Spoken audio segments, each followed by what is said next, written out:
Hello and welcome back to Author Speak with Vishwesh Desai. Author Speak with Vishwesh Desai delves into the minds behind the magic, the person behind the words. Produced by Ahmedabad Book Club and conceptualized by Nikita Shah, this series brings to you your favorite authors and helps you get to know them better. What drives them, what they love, what they read, and how they write. Let me introduce our second author for the Author Speak series. By her own admission, she has bailoed many papas to get where she is today. She's worked in journalism, in banking, and she's managed a gas agency, a news agency, and a handicraft store before taking up a pen to become an author. Her multifaceted personality and vibrant thinking is reflected in the varied themes of her works. I'm delighted to present Ms. Kusum Chopra. Thank you, Vishwesh. Thank you for being here. It's a pleasure to have you here. It's a pleasure being here. Hi Kusumji, it's great to have you here. So I'll just cut right to the chase. What was it that inspired you to write? Vishwesh, it's been such a long time. I really cannot think of any one point which might have inspired me because it's been a long life. Right. But yes, I can say that there was always a burning urge to tell stories. Stories of ordinary people, people who are just, they just live, but they do such interesting things. We have so much to learn from them. Those are the stories which I like to write and which started me off on this journey. So to write about the stories that go untold. Yes. Right. It's, it is being recognized now and is part of oral history. But when I started writing, everybody thought it was strange. Right. That's why you're paving your own path. Right. So, Kusumji, for anyone that goes through your bibliography, the first thing that stands out is the sheer diversity of your work.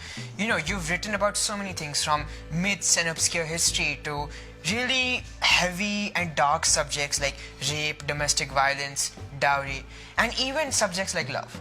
So, with such incredible diversity, with such great range, what, in your opinion, is the common thread that brings your work together, that links your work? Well, since you've been through so much of my work, I'm sure you must have noticed that one thing which runs through all my writing is my fascination with history. Right. You see, the whole idea of the way civilization has evolved from the earliest beginnings and the way the past intermingles in the lives of so many people with their present and signals the future. That is something which fascinates me. It is not only a question of the history of an individual, it is the history of India, it's the history of so many countries in the world. And it's just, history is there. Right. It has always been a fascination. So I have indulged myself in that. And the second part of your question is I have always been a feminist. It was there since childhood. It came out into the open and in the public at a very much later stage. But it was there even when I was a journalist, and it is there in all my writing. I am not one of those bra-burning feminists. I'm sorry. That does not appeal to me. And I don't believe in, a world where, we are like this. Yeah. And it should not even be like this. So I'm not interested in creating male women or female men. Yeah. I want this. So this is my idea of feminism. And that's very important because, that is so important. Yeah, and especially in today's world where so many people have a distorted view of feminism that feminists are looking to, overpower men and supersede them, when in truth it's the idea of equality. Vishesh, I have written this somewhere. Right. That as we go forward, trying to take our agenda forward, we have to be careful that we don't make ourselves male women. Right. Because the males have made such a havoc of our society and civilization. Unless we put it right, what is the use of our going forward? If we are going to do the same things, make the same mistakes, do all that, then that's not real progress. It's of no use to either us or anybody else. Very true. So we have to be careful over there that we create a gender equality and have genuine emotions back into life. that is the legacy that we have to pass on. It's a great idea. That's a great sentiment. Kusumji, I've read about what you call the water factor, and I started writing in much the same way myself. I started writing because I would come up with alternate endings and spin-offs to the stories that I'd come across in whatever form it may be. A book, a movie, even a video game. So, can you tell me a little bit more about the water factor and what its importance is to you and your work? Well, I would consider the water factor a very great impetus actually to my writing. You know what makes my Mastani special? What is it? The water factor. Right. If you there are two possible endings. Yes. It's the only book which has two endings in India. Now, if you go to Pune 10 years ago, everybody would tell you that Mastani heard that Bajirao was no longer and she collapsed and she died. And I would just say Bangam. Because by that time I knew enough about Mastani to know she's not the type who's going to collapse like that. Secondly, they have no proof. In the Peshwa household, now Mastani was living in the household. Today she is an acknowledged second wife of Peshwa. Right. Yes. So every woman who was living in the Peshwa household, whatever she spent, even if she gave 2 cowries to a beggar, it would go into the Bakhar, which is the account book which is kept. Right. And everybody, when they passed away, the funeral rites, the exact kharcha would be noted. 1,627 rupees, these many annas, these many pies. Right. That was how the hisab was kept. To that exactness. Yes. There is no hisab of Mastani's last rites. Right. So that was a big question. And the thought that came to my mind after I had written the whole book, I was reviewing it, the manuscript. And I said, what if she did not die like that? Because there's no proof that she died. That is how she died. Right. So that set me off on the journey of reviewing all the material which I had collected over almost 25 years. And it was when I was reviewing it dispatch. You see, when you are writing from material, you are busy writing the story. Yeah. But when you go back to review it a second time, you see new things emerge. Yeah. And that is where the second ending emerged. Right. I was able to, tackle it all, calculate everything, review all the happenings in the Peshwa household, on the computer go back to the Tithis of 1740, and then that second ending emerged, Right. which has made it's what if. Yeah, So, very true. What if is there in so many of my stories. Now I have a very fond hope that somebody will someday take one of my stories, what if it, and make a new story. That would be incredible. That's it. What Yeah. if is very important. That is how I think. Is that first spark. Yes, it's the first spark. Kusumji, you've said that despite your years as a debater, public speaking leaves you weak-kneed now. And, I think that's part of the strange paradox that there is to being an author. Because authors have to speak at events, they need to engage with their readers, they need to promote their work. And that's despite the fact that so many authors, myself included, are just inherently introverted. So, how do you deal with that? What's your take on it? Well, more than a paradox, I think it's a challenge. Yeah. I started out speaking very well. That was in school and college. I used to win prizes for my debating skills and stuff. And then I went through a very long spell as a silent watcher. Right. And it was only after my books started coming out and I started participating in, public functions. Because nowadays, as a writer, you have to go out and promote your work. Yeah. Otherwise, it doesn't get out. So then it became a challenge. And of course, first of all, you have to dig in your own self. Yeah. Make up your mind that this is something which I have to do. Work it out, really challenge yourself. And then you come to the stage where you're ready to do it and you go in for intense prep. Right. You do your research, you do your writing, repeatedly editing, to make sure that you're saying the right stuff, you're not doing writing extraneous stuff. and initially practicing it in front of the mirror, until you get the hang of it. Yeah. Because over time, I don't need to stand in front of the mirror, but I still need to do some prep. And then it is a question of just mustering up the courage and say, I'm going to do that. I'm doing it. Yeah. That's true. That's the way. So today I'm going to take 2 minutes of your time, and I'm going to tell everybody that my latest book, titled Altitudinous Seekers, Sinners and Secrets, has just hit the market. It is unique because it has been written by 8 women and 2 men from different professions. And those who have read it have told us it is unputdownable, because there is so much in that book, a suspense thriller with amazing human angles. Do go out and read it. Thank you. Your second book, Mastani, was acclaimed for its depth of research and historical accuracy. How did you go about sifting fact from fiction for Mastani's tale, which is, it's at once both obscure and yet heavily scrutinized and heavily examined?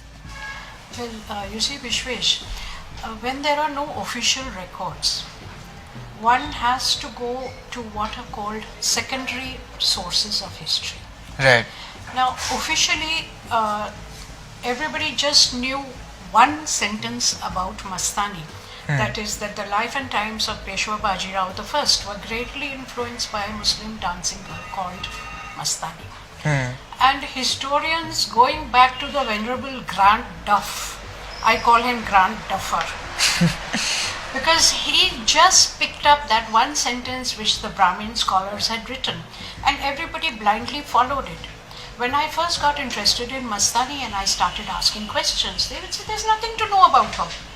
I said, but if all of you are writing this sentence in your history books, whether it's Marathi or English, there has to be something to it. I mean, there have been millions of dancing girls, all over history. Yeah. And do we see their names anywhere? Even Mumtaz Mahal is just a footnote, because it was the Taj Mahal was made for her. Right. Otherwise, nobody would remember her. So why is everybody recalling Mastani? Oh, नहीं कुछ नहीं है, ऐसे ही लोग बोलते हैं. I said, what do you mean ऐसे ही लोग बोलते हैं? It's bunkum. So I started digging. It took me years and years. It's true, officially there is nothing on Mastani. Then I got some, determined digging, got me some clues, and I turned to writers who were not on the official grid. Right. People who had presented a different picture and they were shunted out of society. Right. But their books were there, their writings were there. Maybe they'd be, shuffled into the back of the library. So you make friends with the librarian, you make friends with the staff, and they'll point you to go there. And I was not conversant in Marathi, so I used to be carrying a Marathi to English Marathi dictionary everywhere, or I'll drag some friend who knew Marathi, and that's how I started on the journey. That's great dedication. I was fascinated by Mastani, and when I came to know about her and I really got involved with her, I had made up my mind that I am going to restore her respect and honor. Right. So that is the reason for the digging.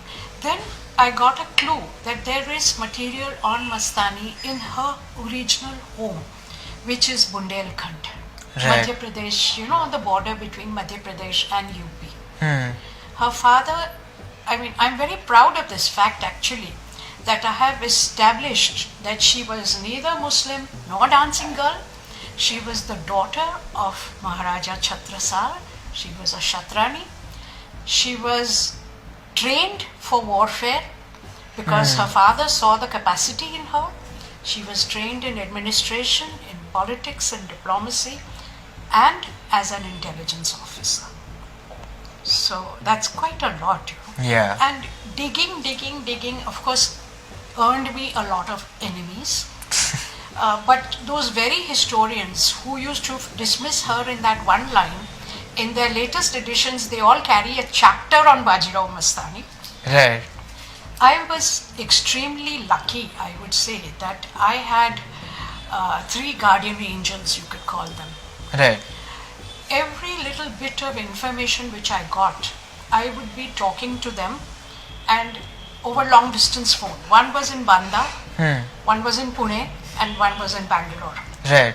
So every little bit of information which I dug out, I would ring these people, and we would sort of weigh the pros and cons. If we accept this fragment of fact, then what we had planned, thought out here, Right. that would be disturbed. Kitna balance करें? How much doesn't match the other pieces? Yes. Right. All that had to be done, and of course all three of them would keep insisting कि start writing. But I would say, unless I know how she dies, how do I write? And then one of them got very stern with me, and he said that, look, if you don't start writing, Dolly, you're getting old. You'll forget facts, you'll forget the flavors. Right. When you get a piece of knowledge, you're able to integrate it with other stuff. But as you grow old, the faculties also grow old. Right. So he said, you just start writing, and we are there with you, we'll go along, we'll keep integrating the story, but start writing at least what is already there in your head. Right. Don't just make notes.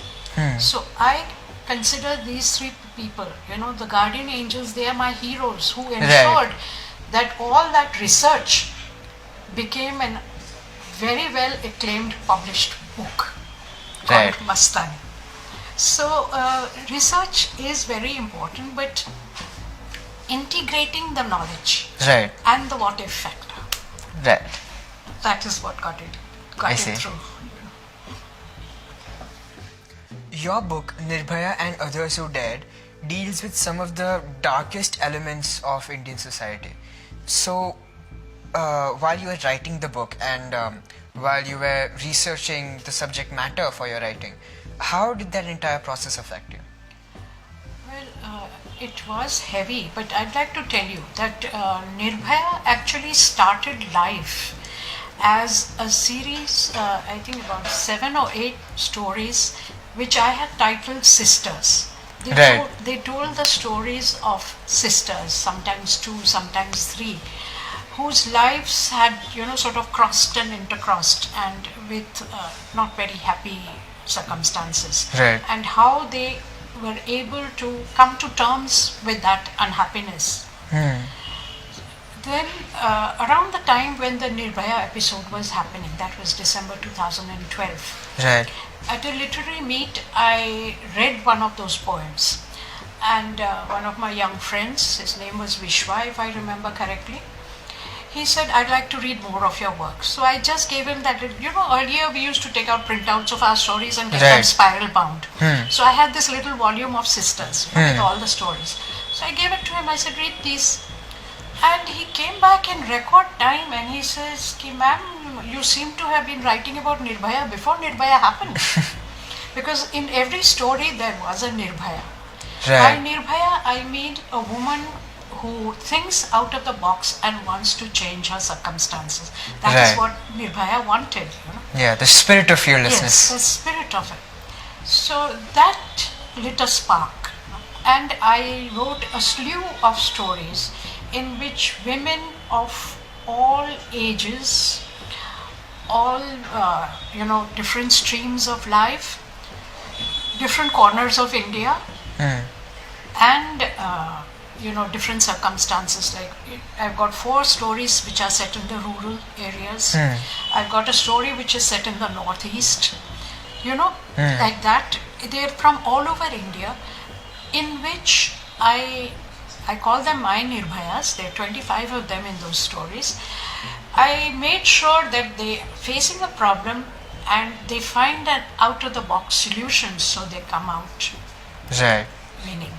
But then in a human situation, it's never a triumph. It is just a little extra plus Right. offsetting some of the loss. Right. It's mitigation. Yes, it's a mitigation of earlier circumstances, but it's not all jubilation. Yes. Because there has been loss. Yeah. So, but it still ends positively. And it was, at that time I was going through a deep personal crisis also. So I guess some of that also got reflected, Right. in the As an book. outlet. Yes. So that is how the stories came about. I see. And it was it was quite a rough ride. It was a rough ride. Yeah. But I think the book did well because, and it sort of established me as a feminist writer. Right. So that was my plus point. Right. Kusumji, you forayed into the romance genre with Silver Dreams.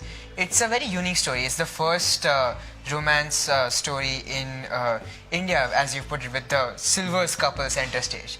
So, how did you get the idea and inspiration for it? Well, while writing romance, did you draw upon your own experiences, your friends' experiences, or something else? Well, experience-wise, I would say I had a wide net. Some my own, some from people whom I knew, and you'll be surprised, my biggest source, train and bus journeys. Acha. Eavesdropping. Because that is where people, tell each other their stories and there's Right. a listener absorbing it all, So during your silent watcher years. Yes. So that was a big source. Actually, it's a big source for much of my writing. Right. And but I remember the writing of Silver Dreams as one of my happiest memories, honestly, Right. because the book practically wrote itself. Hmm. Every time I would put my head on the pillow, and some new episode, some new piece of dialogue, some new twist, some new trip, it would just come into my head and I would jot it down, and then when I got up I would be creating the whole thing with a big smile on my face, humming a song. Right. I grew up in a household where there was music all the time. I never studied it classically, but I was full of music, and the songs which I really loved as a kid, I had stored in my memory that one day I'll write stories around these songs. And I poked 22 of them into Silver Dreams. Wow. You'll find them there. Right. So it was actually a very happy process for me, writing it. Of course, it is a complicated story, and there is a lot of novelty because nobody has ever tackled romance for a 60 and a 70-year-old. So I had to make sure that I had to reach out not only to seniors, but also to the in-between ages, the people who are coming up to senior level.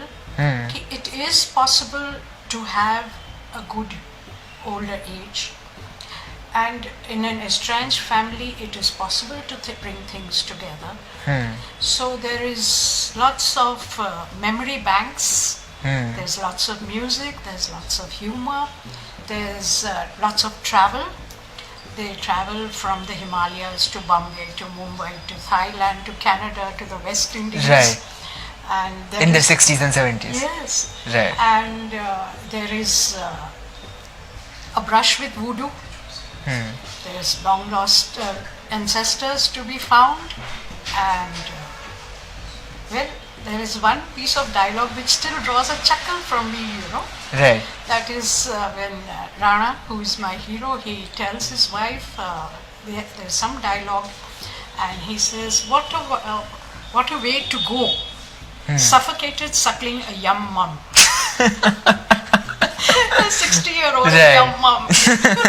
So there it is. But seriously, Vishwesh, I think that, with all the emphasis on juniors and young people, the senior section deserves a lot of attention. So Right. I myself am a senior. And people my age who have read a lot in our youth, we are sick and tired of all these tomes which are telling us to do this, do this, do that, do that, do that. Science fiction, finished. Horror, finished. We've been through it all. So you just sort of have a change in the setup, but what do we bite into? Right. Even these reimagined mythologies, it's interesting up to a stage. And then you find that there's so much repetition. Right. So we are looking for something where we are engaging with the present without forgetting our past. Right. We want that nostalgia. So this book was meant for that. Right. And right now I'm writing a series of short stories with the same focus. I see. That we want reading materials which suits our tastes. yes, we want to engage with the younger generation. Younger generation should also engage with us. Yes, it's very true. You see, it has to Yeah. be a two-way dialogue. Yeah, That's what I'm hoping to generate. that's great. Kusumji, your latest work, Altitudinous Seekers, Sinners and Secrets, is a collaborative novel, right? So, what was it like working with different authors who have different styles? And how did you guys manage to craft a coherent storyline together? Well, it was not very easy. Actually, to tell you the truth, when we started, and after the initial meetings, when we narrowed it down to 10 people who were prepared to commit to the project, Right, none of us knew the extent of harrowing tales we would generate and all the ups and downs that were going to happen. right, Neither the 3-year time span, nobody was quite prepared for it. We just sort of started off on an adventure on doing something new. right, Started off with a chapter which I had written almost 3 years before that. It introduced the 4 key characters in the book. And then there were so many leads coming out of it that I didn't know how to go forward. And then I hit upon this collaborative writing thing. right, And I got these 10 people together. But you look at our team. See, here is a journo turned author. We have an environmentalist. We have an IT entrepreneur. We have an architect interior decorator. We've got an oncologist. Oh, wow. We've got content writers. We've got teachers. What have you? We've got a scientific researcher. Oh, that's great. So with all this, you can imagine, and there's just this one chapter and no plot outline. Right. So imaginations, we decided that, somebody would write the second chapter, then the third person would take off from where the second one went, and so on and so forth. But imaginations just went wild. And after a time, we had to stop and think, where are we headed? So it took several brainstorming sessions to work out an outline of how we wanted to, shape this book to shape in. Right, But with all those wild imaginations, what happened was that integrating each contribution into that plot line became very difficult. right, So it was quite a task. There was a lot of bad vibes at times, especially when somebody's chapter was deemed impossible to integrate. right, So then special efforts had to be made to sort of smoothen over egos. yeah. You work on a whole chapter and the rest says, sorry, we can't take it. Yeah. It's a big blow. Yeah, But, well, I'm very glad to say that in spite of all that, in spite of north, south, east, west, we come from different parts of India, we integrated, and our editing specialist did a marvelous job of putting it all together. right. And in spite of all those challenges, we are still friends. So, it has Yeah. its pluses. Of course, it must be having its minuses, but so far the reviews we've got are very encouraging. So we are hoping that more people are going to like it. And I'm looking forward to more collaborations. I think it's good fun. Yeah, that's Because great. it gives you a wider canvas. Right. It gives you a very wide canvas. Gives you a wider canvas and more brushes. Yes, so much. So, hopefully. It's amazing that a story about an old woman and her dysfunctional family, where it led to? It led to research, murders, international mafia, and even romance. That's We're great. traveling all the way from Mao to Manali to Mumbai, even China. So it really had a wide ambit. And I think it's thanks to having so many people on board with so many imaginations. Right. Your professional journey has been a complete roller coaster ride. So, what would you consider your most significant and most cherished moments? Well, I would say each of my books is a milestone. Right. I started out with sending stories into anthologies, and then Beyond Diamond Rings, and Mastani, Nirbhaya, Silver Dreams, and now Altitudes. So they are official milestones. But the milestone which is most precious to my heart is the acceptance of Mastani as the second wife of Peshwa Bajirao I. Right. This happened in the August of 2016 at a public function. The current Peshwa stood there with the descendants of Bajirao on, from his first wife Kashibai and from his second wife Mastani around him, and he said it in public that Right. Mastani Baisa was Bajirao's wife, and I accept all these as members of my family. And I Right. was standing 2 feet away with tears streaming down my eyes because it was the fulfillment of what I had said for myself. Right. That I wanted to restore to Mastani the honor and respect which he so richly deserved. So for me, that I is see. the most important milestone. It is precious to me and it is precious to my soul sister, who is Mastani. Right. The validation of 25 years of Oh, by that hunting. time it was 30 years odd, Right. 2016. Right. It was 30 odd years. 3 full decades. See, I have 4 sisters, but I've never spent 30 years with them. Yeah. And this is one lady with whom I spent 30 years. So she's very precious to me. Right. Very true. I see you get emotional about it now as well. Yes, I still get emotional about it.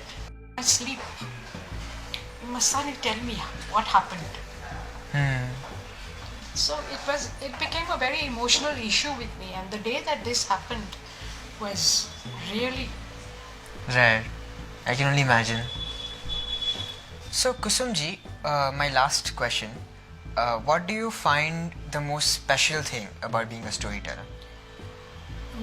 Vishwesh, I feel a storyteller is a person who takes the reader by the hand into a new world on a magic carpet of words. Right. Words that create scenarios, words that create personalities, words that create a total new environment which impinges onto the consciousness of the reader, Right. opening up a new world to the reader. So I think readers do play a very big role in our society. Writers play a very big role in our society and open up minds. So actually the ambition which brought me into creative writing, I was a journalist for decades. Right. What brought me into creative writing was that I wanted to have a book published by Kusum Chopra on it, which maybe decades after I die, somebody would find somewhere and would read and know that there was a woman called Kusum Chopra living on the earth and she wrote this book. Right. Today with 5 books in my kitty, that notion gives me a big high as a writer. Right. That I have 5 books on my shelf. So that is what being a writer means. Yeah. Of leaving a legacy of your thoughts and your imagination. Right. And opening people's minds to different ideas. Yeah. So now we'll just have a quick rapid fire round. Let's just get started. Your favorite author? Well, there have been so many, but currently Amrita Pritam. Right. Favorite book? The Navigator by Morris West. Favorite movie? My favorite movie, I've got 2. Okay. Both are Marathi. Right. One is Amol Palekar's Anahat, and the second is Sachin Khandekar's Muramba. Right. Favorite song? मैं जिंदगी का साथ निभाती चली गई, हर फिक्र को धुएं में उड़ाती चली गई. Right. I'm sure this must be a very straight, off-the-fly answer for you, but ebooks or physical books? Physical. A book that you'd like to adapt into a movie that hasn't been adapted yet? Can I say 2? Sure. Okay. One is my book Silver Dreams, Right. and the other one is a book called Frangipani, It's written by a lady called Celeste Valte. She's a Tahitian writer, Right. but it's an amazing story. And along the same vein, a movie that you'd like to adapt into a book but isn't a book yet. I don't see very many movies, so I really can't say. Right. And lastly, a hidden gem, a book that you think should be in the mainstream but isn't. I got 3 answers for that. Okay. The first one is a book called Liberation of Sita. Right. The second one is Jesus Lived in India. Oh. And the third one is How to Marry a Psychopath. Sounds interesting. Oh, it's a laugh-a-minute book. I see. There you are. Right. Alright, Kusumji, it's been great to get to know you and to hear about your story and your experiences. Thank you so much for coming here and for doing this. Thank you, Vishwesh. It was a pleasure for me too. Since we are talking about the need for authors to do their own promotions, please let me do one of my own. My new book, which is recently out now, Altitudinous, Seekers, Sinners and Secrets, is a suspense thriller with unbelievable human angles. What makes it different is the fact that it has been written by 10 people from different professions, 8 women and 2 men, writing this book, actually getting it published and out there in the market. I sincerely hope that all of you are going to pick it up and read it, because it's a very unusual story, told in a very unusual manner, and possibly the first collaborative effort which has actually made it to the market. Thank you. Thank you for watching Author Speak with Vishwesh Desai. Stay tuned for more such conversations and for meeting more authors. Thank you.